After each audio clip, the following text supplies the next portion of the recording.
It wasn't until 1991 that Mannasah applied for the name and article of incorporation, which was solely due to the lack of knowledge on the founder's part.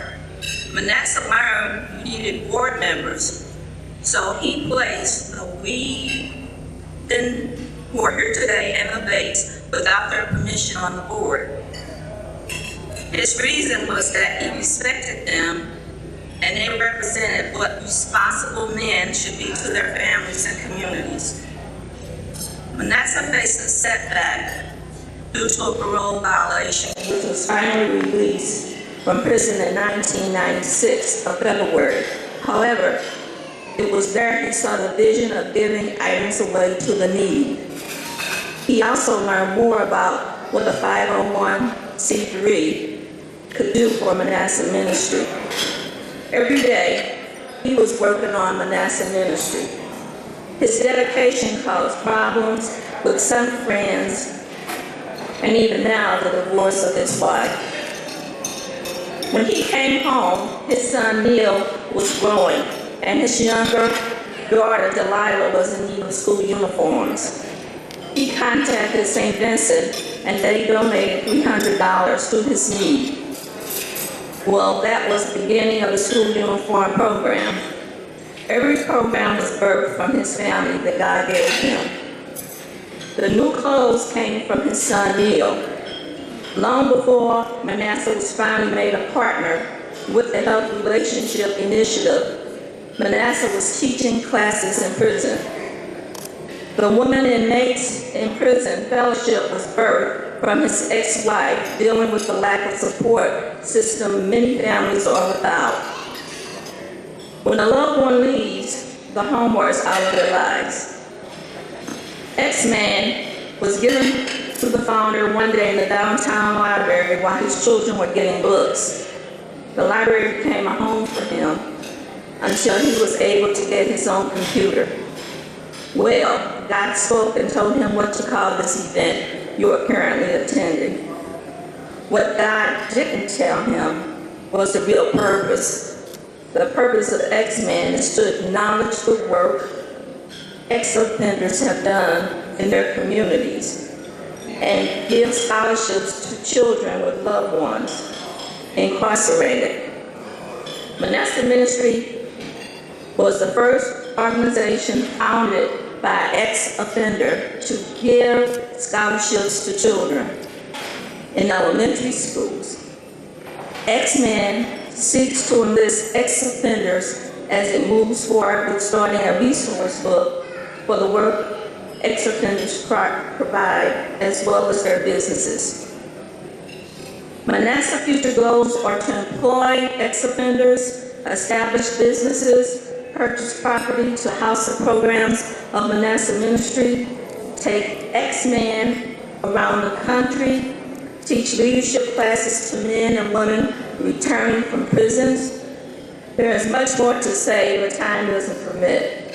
So thank you very much.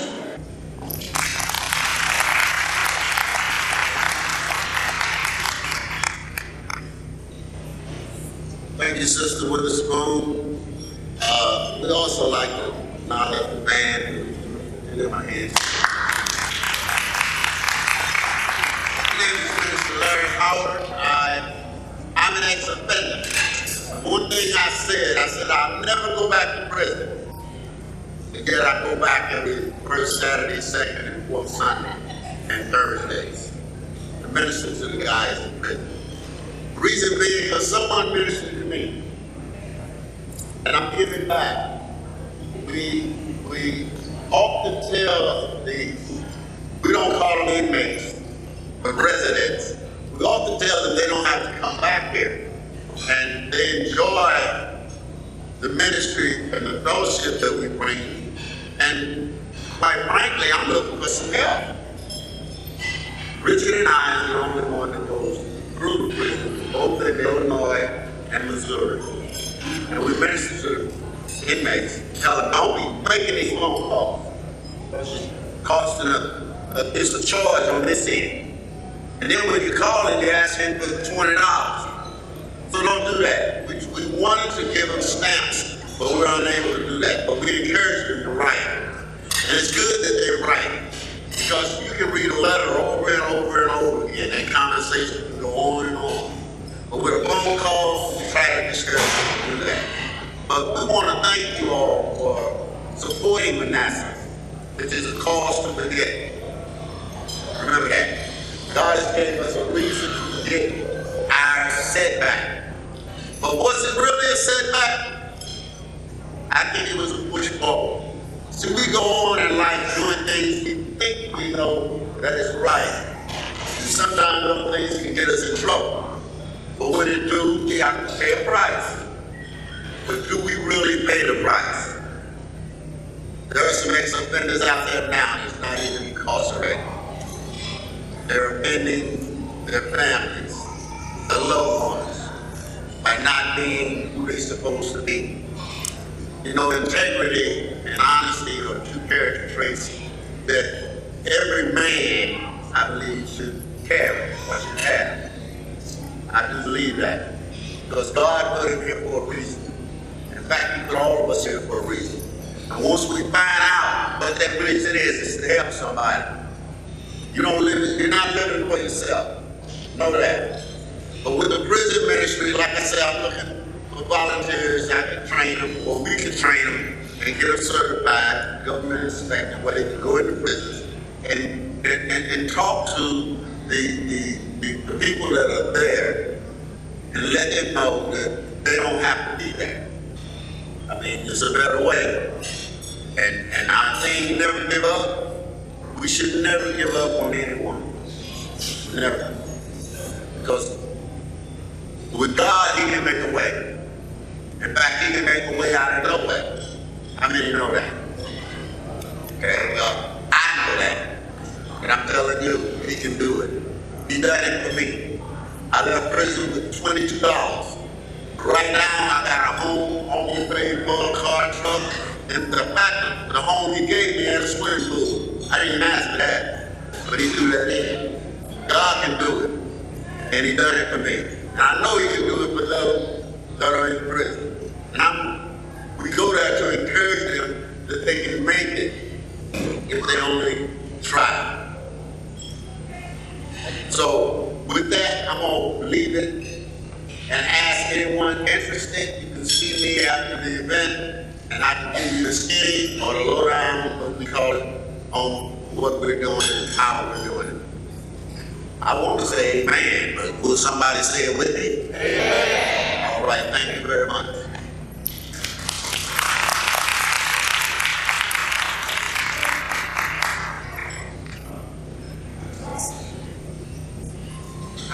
We want to thank Ms. Witherspoon for the history of Manasseh Ministry, and also Reverend Howard for the prison update. You know, he's very passionate here in Minister Jackson about going to the prisons. He'll leave church on Sunday morning saying he's got to go to his other church, and he's out of there no matter. And we know Reverend Howard likes to eat, right? He loves to eat dinner, but when it's time to go to the prison ministry, he's out of there. Amen. So right now I'd like to call Candace Cage. She is the Chief Operating Officer of Manasseh Ministry. Let's give her a round of applause, okay? Thank you.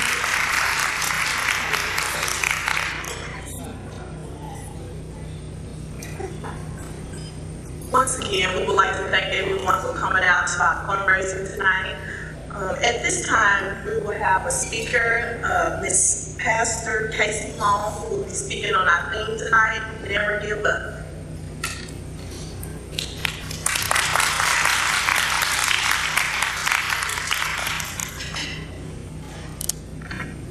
All right, well, Minister Howard, he said, can I get an amen? And as a pastor in the house, I say amen. Amen.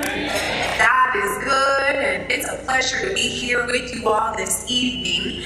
I know that I've been asked to just share some remarks, and Dr. Wes Heyman, she will be behind me to share some remarks as well. Pastor Jackson, he came to our table about 5 minutes ago, and he spoke to my husband, and he spoke to another awardee, and he said, you know what, I got a twist for tonight. And so we are part of that twist, amen. We're just given about 5 minutes notice, but we have a word to share. with the scholarship recipients on tonight about never, ever giving up. As Miss Candace Cage said, my name is Casey Starlong, and my husband and I, we just recently started pastoring a church near downtown about a month and a half ago. But I wasn't always a pastor. Actually, before being called into full-time ministry, I was an elected official in the city of St. Louis. So basically what that means is that I used to make laws. And I tell my testimony a lot is that I've never been incarcerated, but I could have been incarcerated. My testimony is that I stole money from my campaign account, which was illegal. But by the grace of God, I remember God speaking to me. And God told me, he said, you know what, Casey, you need to admit what you have done. And once you admit what you have done, I'm going to cover you. Now, that doesn't mean that you won't face consequences, but you're going to be covered under my grace. I don't know about any of you, but has anybody ever made a mistake? Have you ever been embarrassed because of that mistake? Now, I know we have some ex-offenders here, and so some of you may understand what it's like to be on the front page of the paper or in the news story. Anybody kind of know what that's like? All right, I see a couple of hands, but I know what that's like. I know what it's like to be, on the front page of the paper for something that was not good. But I want to tell you that God is good, and even when we make mistakes, there's something about grace that just covers. And so I'm here to just encourage you to never, ever give up. Because see, what the enemy wanted to happen in my life after I went through that shame and admitting that I had stolen the money and lost my job, lost a lot of friends, is that the enemy wanted me to hide under a spirit of shame. The enemy wanted me to be embarrassed. The enemy wanted me to be afraid to go out in public. But I kept hearing God say, you know what, don't give up. There are good things that I've placed on the inside of you. And I want your light to shine. I want you to be able to tell the world about the things that I've done in your life. And so I'm just here to encourage you that maybe your mom or dad made a mistake in life. And maybe they're having to deal with those consequences. But don't you give up. Don't give up on them.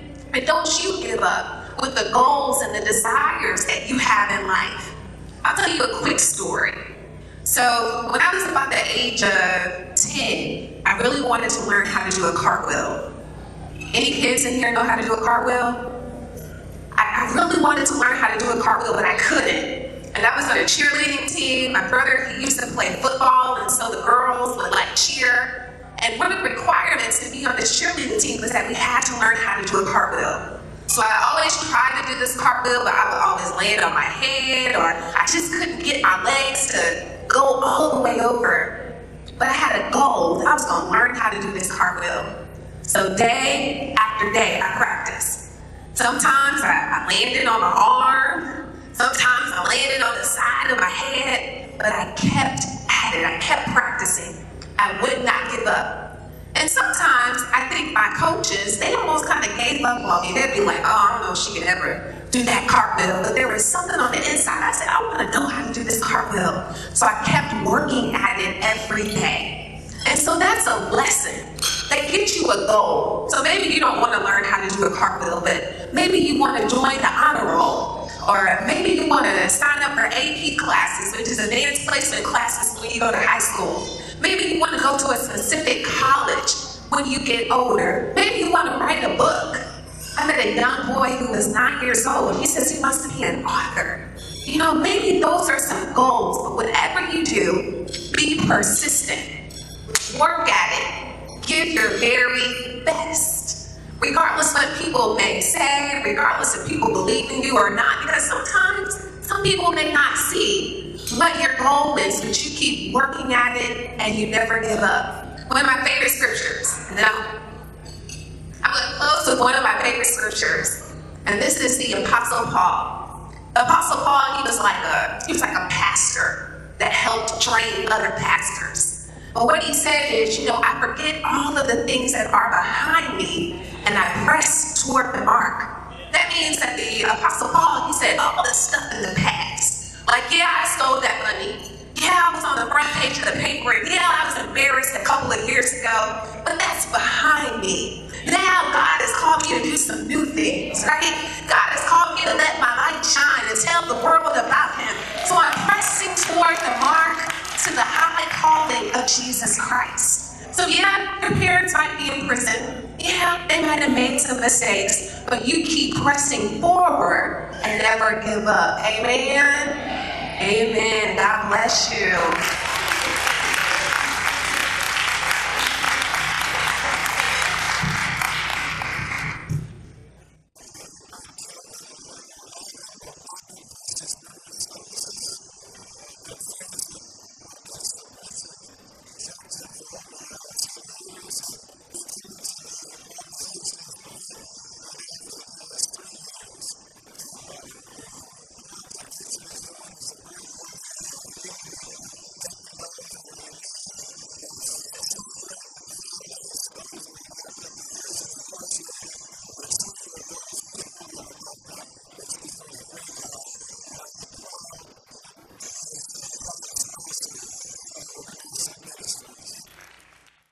To all the scholarship recipients, let your light shine. Don't let your situations and your circumstances dictate, because you have a bright one ahead of you. Thank you, Pastor Long. At this time, we will have another speaker speaking on Never Give Up as well. We will present the song and introduce the others, Ms. Hayman.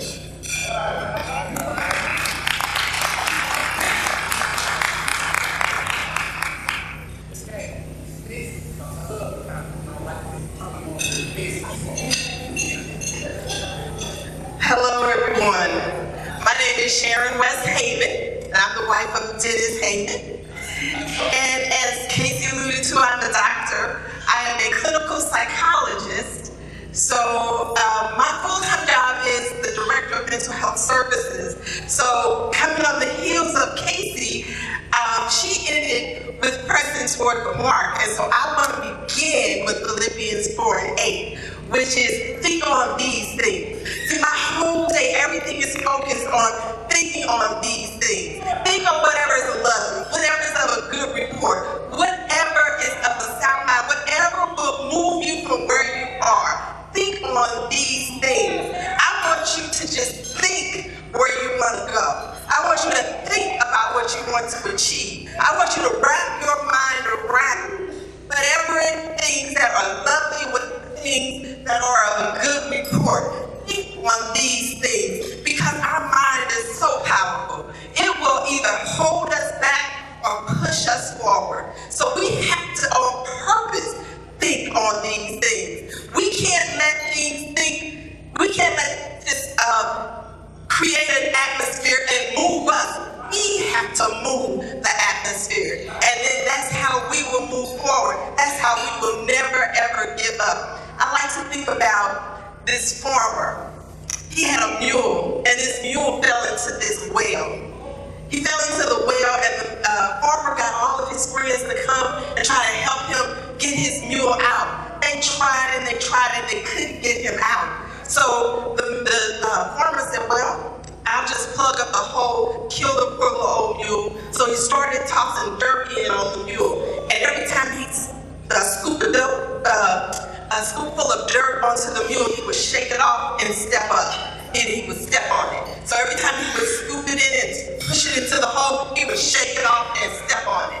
And that's what I'm telling you to do. Shake it off and step on it. Because eventually, he walked out of that hole. So much dirt had filled up the hole that he was able to walk out of that hole. But that's what we have to do. We have to shake it off and step up until we just walk out of our situation. Until we just walk past whatever is plaguing us, whatever is holding us down. There are no problems too big for us if we just don't quit. And my husband was reminding me, he said, and one of your prayers always, not one of them, but every time I pray, one of the things I say is, don't give up, shut up, or back up, just stand up and stay prayed up. We cannot give up, we can't shut up, we can't back up. We have to just stay prayed up. We have to just keep putting our mind on these things.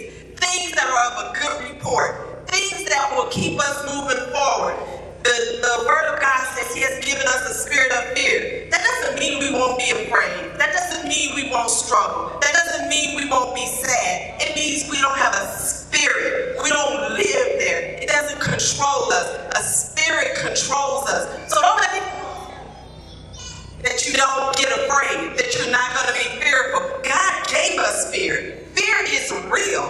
Fear helps us to stay safe. Fear helps us to not do that thing. Fear helps us to not touch that thing. Fear helps us to not go to that place. But we don't have a spirit of fear. It's not going to control us. It's not going to dominate us. When we do make a mistake, when we do fail, we just get back up. We don't stay there. We get back up. So one more story, because I love stories. I love to tell little parables, so to speak.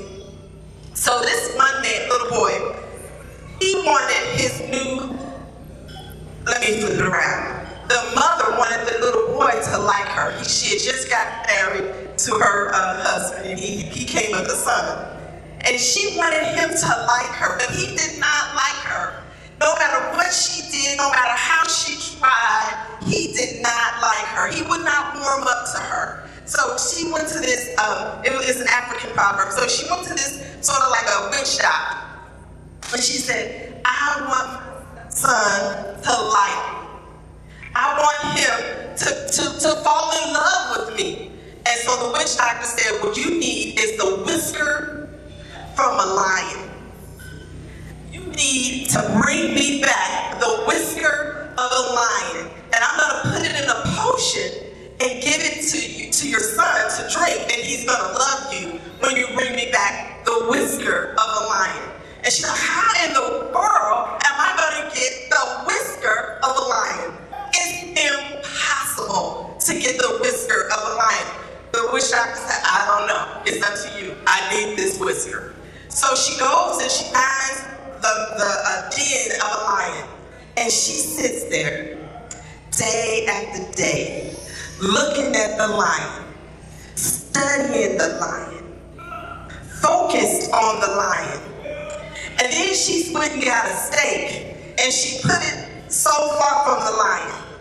She didn't get too close. She put it there. Then the next day, she sat a little closer to the lion.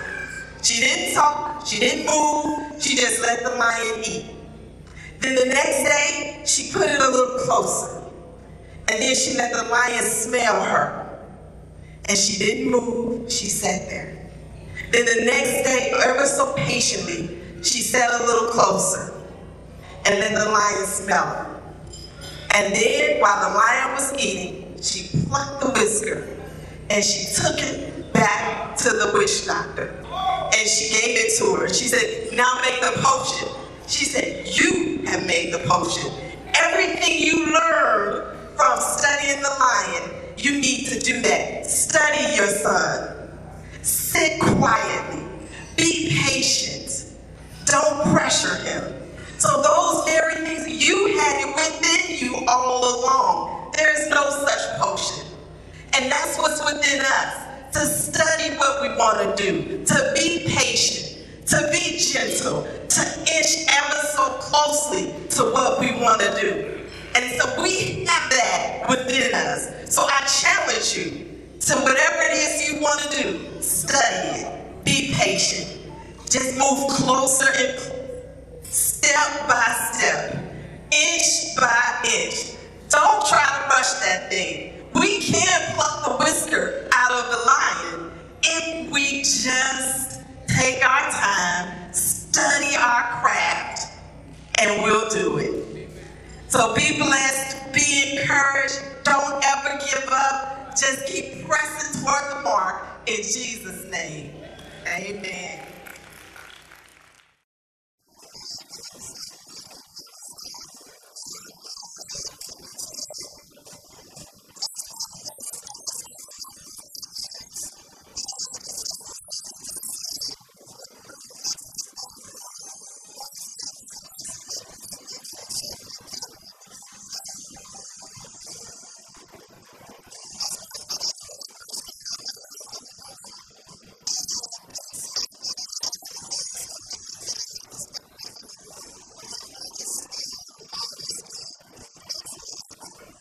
Now we're going to ask Minister Reese to come forward this time. Let's give Ms. Hyman another.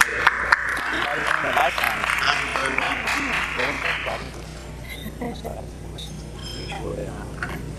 have been given the awesome privilege of bringing up this evening's 4 honorees to be given awards. These individuals have been out of prison for 5 years or longer, have had their voting rights restored, and are doing positive things in the community. Let's give them a hand. Positive things. So the first one that I'm going to be calling up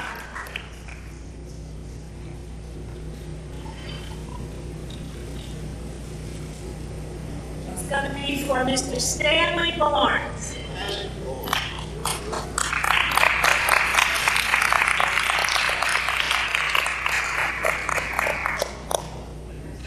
He's not here, we'll make sure that he gets it.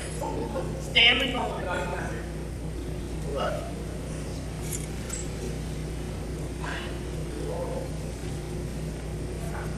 The next award will be given to Jacqueline Eaton Joseph.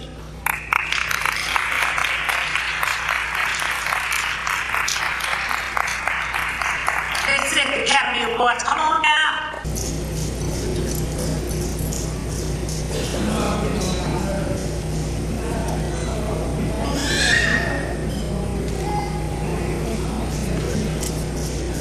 Have each recipient to give a brief word of information about themselves. My name is Jacqueline Eaton Joseph. I'm an entrepreneur and business owner. For the last 7 years, I've been out of prison. God has blessed me. And I'm just grateful and I'm honored to be here today. And I've come to these banquets before, and I'm just happy today. However, I'm getting ready to start my own employment agency as well. So we'll be popping up in the next 2 months. So I'm busy doing things. Never give up. If I gave up when I got out of the gate, I wouldn't have made it. So I'm never giving up. Thank you very much.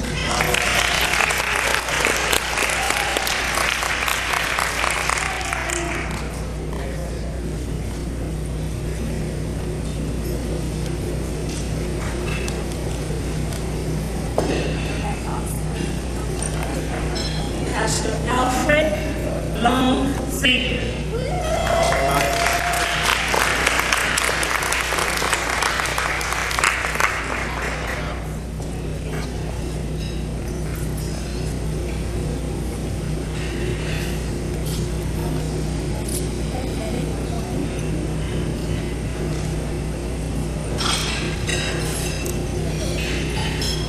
Thank the Lord. Such a privilege and honor to be here tonight. And the theme of this is don't give up on yourself. And I know in my life, people had given up on me a long time ago. And they wrote me off. I was one of them people that started out in juvenile, and by the age of 22, we used to sit around and tell ourselves that we won't live to be 30. And most of the people that I knew didn't make it. So today I'm a proud 65, that's 30 twice, plus 5. You know, it's only by the grace of God. So I just want to encourage you, and people write you off, that's all right. God has an eraser. He has an eraser that you can start over, and you can make it. Amen.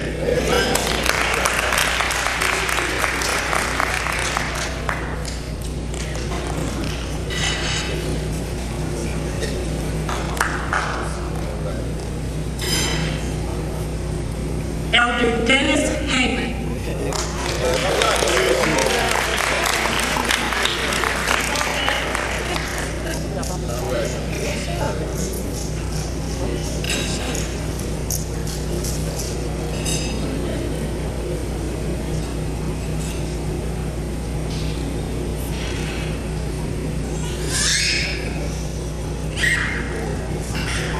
Well, the first thing you can do is give a preacher a mic. Amen. Well, my name is Dennis Heyman, and winning souls is what I do now. My life has been more chaotic, havoc, confusion, frustration, coming up in Square Village. And And the only thing I tell my wife all the time, and I thank God for my wife, Dr. Sharon West Hamer, come on, give it up for her. They did one of her jobs.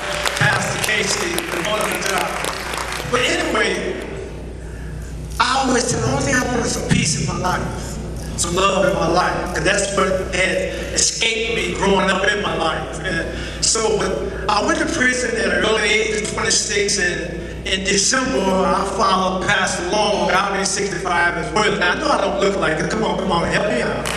But anyway, I will be 65, and so I grew up downtown and made some mistakes. I committed crimes, but then I could call it a life sentence. And I had a life sentence at the age of 26, came home at the age of 51.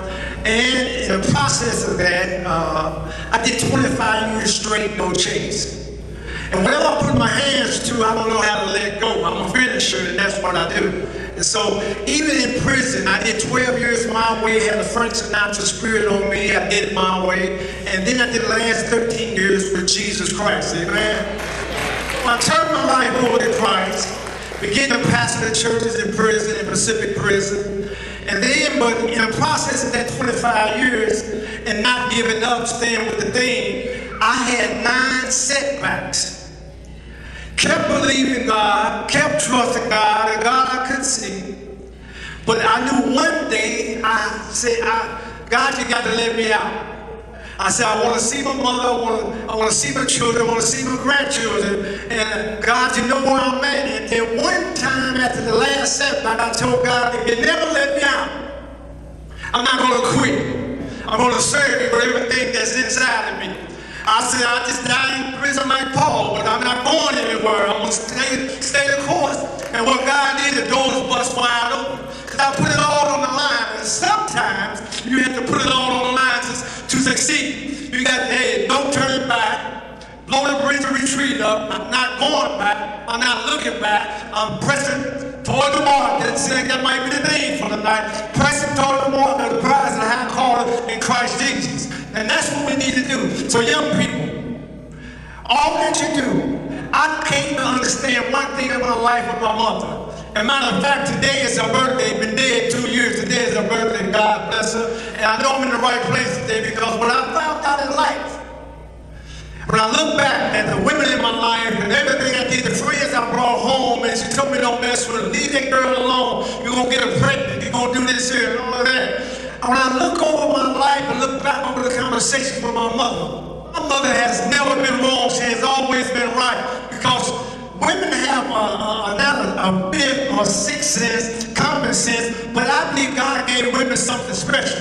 Because you all brought life through that lifeline. You birth life. You understand life. So with that being said, listen to your parents. Do what they ask you to do. Be respectful, responsible, resourceful. Can you do that for me? And so with that being said, a good start is always good, but a great finish is better. Y'all hold on. Thank you.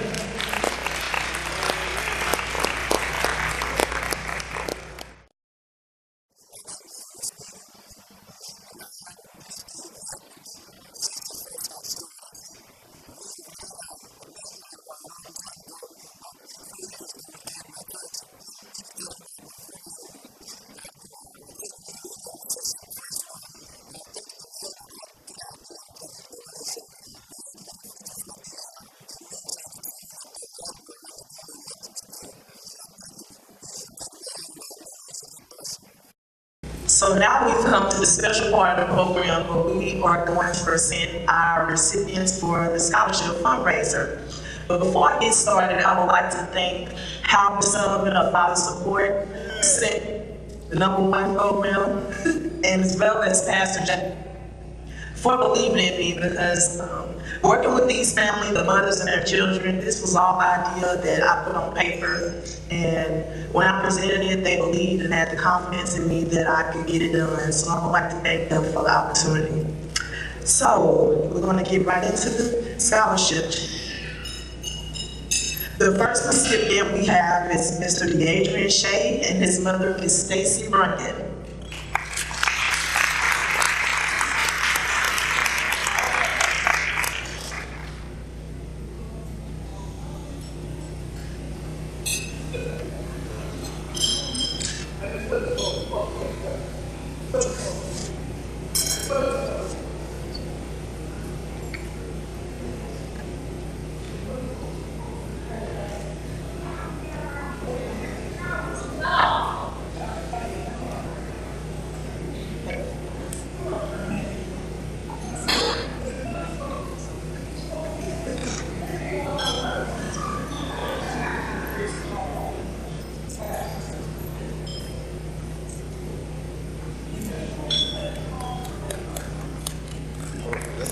Let's give them a round of applause. The next scholarship recipient we have is Miss Jayla Stidman and her mother, Miss Cassandra Cockrell. Let's give them a round of applause, y'all.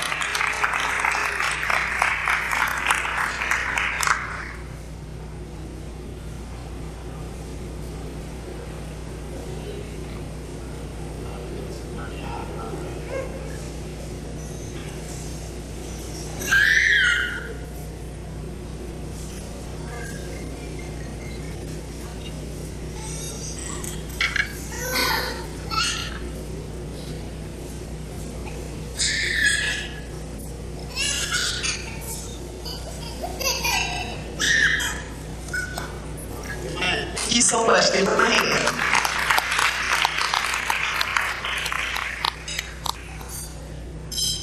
The next recipient we have is Mr. Maurice Baymark and his mother, Ms. Dina Burgess.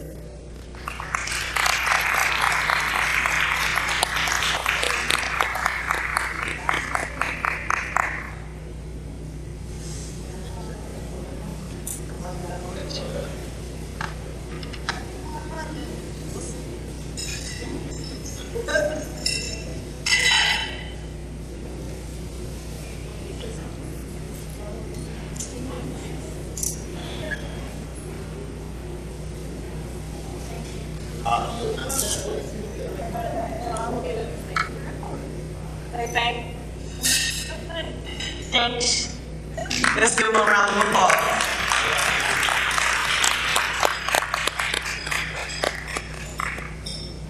And the last recipient we have for the day is Miss Imani Bentley. Let's give her a hand.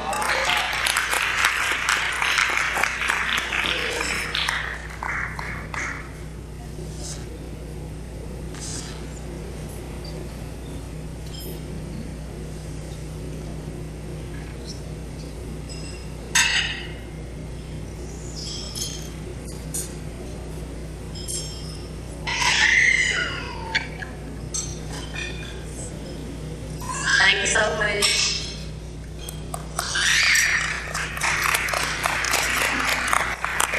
Thank you, Lord Ministry, and have my daughter to be a recipient tonight, because they had me. And with this scholarship, we'll keep pressing forward and never give up. Thank you guys for the encouragement, love you.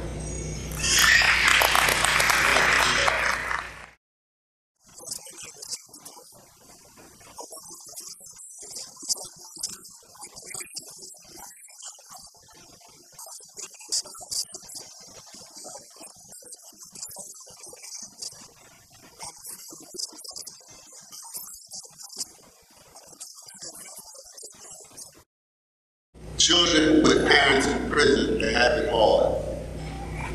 I talked with one recently and I almost broke down crying because they said how much they missed them and how other kids shied at them. It was without this, without that. All the proceeds that we gather, we give to the children because that's what God's heart is. He says, suffer the little kids, children to come unto me. And children can recognize true love. And God is true love. And if He's put that on your heart, we're going to pass out some cards. We're going to ask that you would pledge something to mannasah, so we can continue our efforts in helping children whose parents are incarcerated. I know a lot of us here may not have been incarcerated, but it's a lonely feeling. But there is help. And we're trying to make a difference. Being ex-offenders ourselves, we know how it is. I recall a couple of years ago, we was putting on a play, Silent Voices Speak. And those silent voices are the children that we're leaving behind. And they're speaking loudly, if you would listen. If you would listen to me. But we're going to start passing out the pledge cards. And search your heart. If the Lord asks you to give, we appreciate it, we'll be. And if not, I'm gonna pray for you. But anyway, let us give out these prayer cards. And know that all your giving is to a 501c3 organization. And it's tax exempt too. So we're not hiding any money under the rug. You see, we're giving it away. And that's what we do. We try to help them. Now look, you all spend that money wisely. And it's not for your parents, it's for the children.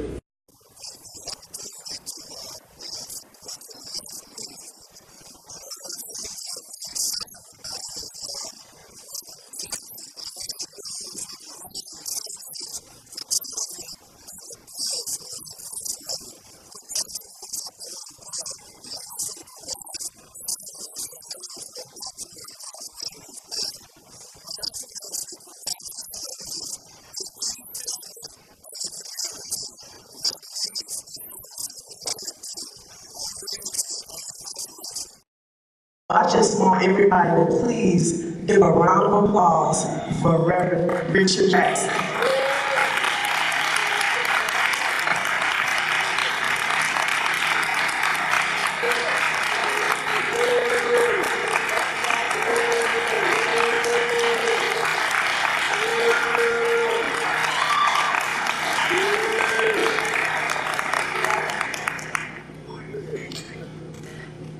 All right, you make decisions. You know how I do things. I appreciate compliments and appreciate all of that. But first, I don't do that without giving God glory. First of all, God, I thank you for all the wonderful things that you've done today. I give you all glory. I give you all praise. And I'm not in competition with you. However you flow, that's how we go. Whatever you say, that's what I'm going to do. But what I'm about to do, as I give you glory, I want to make sure that it's in line with where you lead me. So you get the praise, you get the glory. I thank you for using me as a vessel, but you can get anybody, but me, you'll be getting somebody else. So I'm not in foolishness to think that I'm so great that you can't get someone else as a servant to do this. But I am grateful for the opportunity to be used by you so that I can add some kind of diamonds to the crown when I leave. I give you praise. I just love you. I glorify your holy name. Thank you, Jesus, for what you've done. Amen. Yeah, I don't never do that. I don't get so caught up on compliments that I forget, who Jesus is, and it just don't be that real serious to me. I thank you all for coming. I really do. I thank the scholarship. I thank the young ladies for scholarship. I thank Mrs. McMurray Murphy. Well, she did a fundraiser for us on Facebook. And I don't know what it raised, but she just did that because she seen me out in the street, but she knew about me. Why this might keep going off? She knew about me some time ago when they were doing, what was it called, St. Louis Giving?